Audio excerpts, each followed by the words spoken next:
Hello guys, I Ajay, welcome on our channel market सीखो। तो आज मैं आपको बताऊंगा कि जो है यस बैंक का एफपीओ आया था, जिसका जो क्लोजिंग है वो 17 जुलाई आज था और जिसका जो ओपनिंग था 15 जुलाई को हुआ था। तो इसका जो सब्सक्रिप्शन है वो 93% रहा। तो उसके बाद ये क्लोज हो गया और ये सक्सेसफुल रहा। फुली सब्सक्राइब नहीं हुआ, बट ये एसबीआई जो बैंक है उसने प्रॉमिस किया था कि जो भी बाकी बचेगा वो लोग 3,000 करोड़ तक इन्वेस्ट करेंगे, तो इसलिए इट्स वेरी सक्सेसफुल। और उसके अकॉर्डिंग जो अदर गाइडलाइन है उसके अकॉर्डिंग भी अगर 90% एफपीओ में अगर सब्सक्राइब रहता है तो दैट हैज वो जो है कंसिडर किया जाता है कि वो सक्सेसफुल रहा है। तो उसके अलावा उसके कुछ जो डेटा हैं और जो प्राइस एक्शन क्या रहा आज के दिन, उसके अलावा ये प्राइस जो है फ्यूचर प्राइस का क्या बारे में क्या बताता है और जो डिलीवरी वॉल्यूम वो सब क्या है, तो वो सब मैं आपको साथ शेयर करूँगा। तो चलो स्टार्ट करते हैं। तो जैसा कि आप देख पा रहे हैं, यस बैंक जो है आज का जो क्लोजिंग प्राइस है वो 19.90 मतलब 20 के अराउंड रहा है। और जो प्रीवियस क्लोज था वो 19.2 के अराउंड था, बट जो ओपनिंग है वो लो हुआ है और इसका जो आज का लो था वो 18.10 था। जो एफपीओ अनाउंस हुआ है उसका जो लोएस्ट प्राइस है उसके बाद का जो प्राइस है वो आज का था, वो 18.10। उसके अलावा हम इसके लास्ट 7 डेज का अगर हम डेटा देखें, जिस दिन से एफपीओ अनाउंस हुआ है, तो आप उसका जो हाईएस्ट प्राइस था 7 दिन में वो 10 जुलाई को था, जिस दिन एफपीओ अनाउंस हुआ था वो था 26.75। और उसके बाद जो 17 जुलाई जो लास्ट क्लोजिंग डेट है एफपीओ का, उस दिन जो मैक्सिमम प्राइस रहा है वो 18.10 है। और इस दिन जो है लोएस्ट तो बनाया, बट जो क्लोजिंग हुआ दैट वाज वेरी सरप्राइजिंग। और उसके अलावा जो आप वॉल्यूम का अगर ट्रेंड देखें तो आपको 5 करोड़, फिर 7 करोड़, 3 करोड़, 4 करोड़, 3 करोड़ एंड 7 करोड़, तो जो हाईएस्ट वॉल्यूम ट्रेडिंग वॉल्यूम जो था वो आज की डेट में था। उसके अलावा मैं आपको इसका डिलीवरी भी दिखाता हूँ। तो आप यहाँ पे देखोगे तो जो आज का हाई था वो 20.40 था और जो क्लोजिंग हुआ 19.9, जो 3.65% ऊपर क्लोज हुआ है, जो कि बहुत ही अच्छा है। उसके अलावा आपको डिलीवरी दिखाने से पहले मैं आपको कुछ एफपीओ के जो डेटा है सब्सक्रिप्शन के वो आपके साथ में शेयर करता हूँ।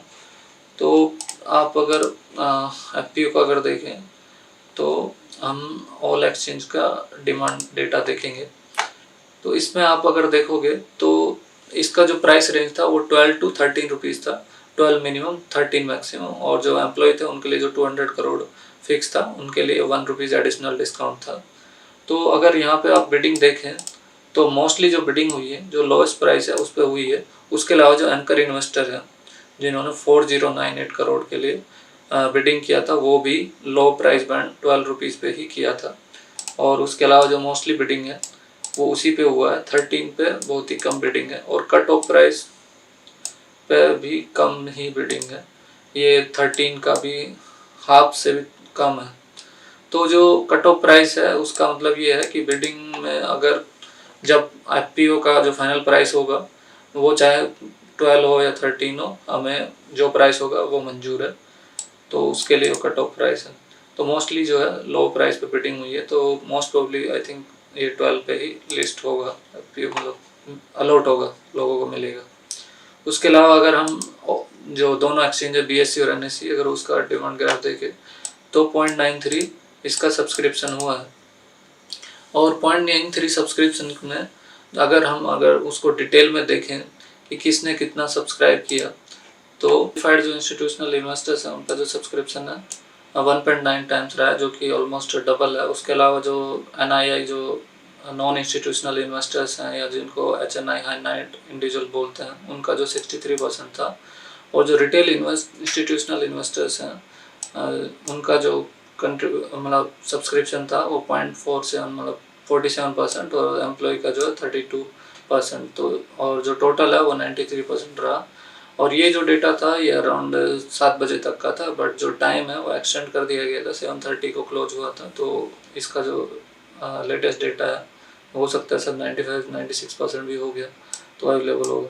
उसके अलावा जो कैटेगरी है एफपीओ सक्सेसफुल होने के लिए 90% है उस, और जो यहाँ पे आप अगर देखें तो जो QIB है उसका जो 2 टाइम्स है, इससे यही निष्कर्ष निकलता है कि जो बड़े बड़े इंस्टीट्यूशनल इन्वेस्टर्स हैं जो काफ़ी नॉलेज हैं और जो मार्केट का डायरेक्शन डिसाइड करते हैं, जो लोग रेटिंग डिसाइड करते हैं, बैंक्स हैं या इंश्योरेंस कंपनीज हैं, तो उनका जो सब्सक्रिप्शन है वो काफ़ी रहा है। तो इससे ये निष्कर्ष निकलता है कि आई थिंक ये रिटेल इन्वेस्टर्स के लिए शायद अपॉर्चुनिटी था और वो शायद उन्होंने खो दिया हो।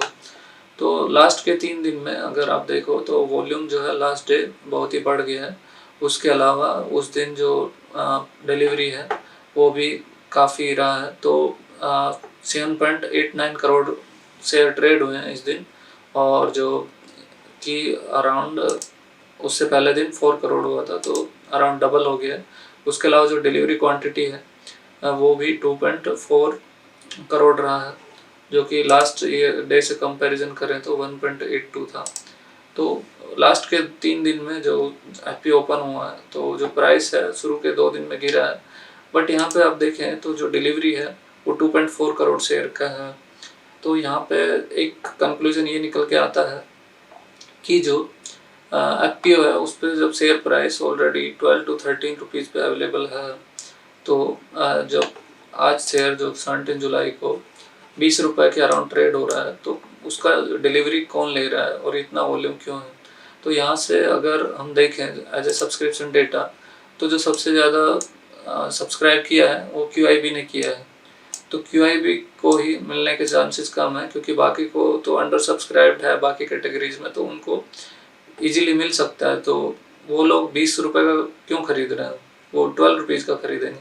तो यहाँ से लॉजिक अगर कॉमन सेंस जो बोलता है यही बोलता है कि QIB ने ही शायद खरीदा होगा।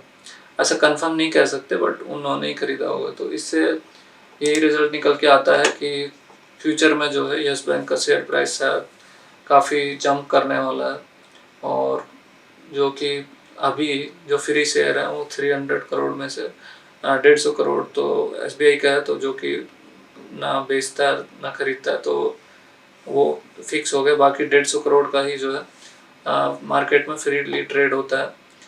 तो जब पोस्ट एफपीओ में जो एफपीओ वाले शेयर जो रिलीज़ होंगे तो जो ट्रेडिंग वॉल्यूम है वो भी बढ़ेगा, और उससे शायद चांसेस हैं कि प्राइस थोड़ा और ऊपर मूव हो।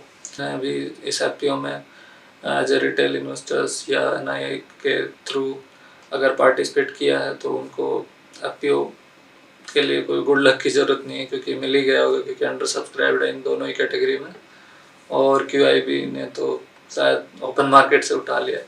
तो thank you for watching it.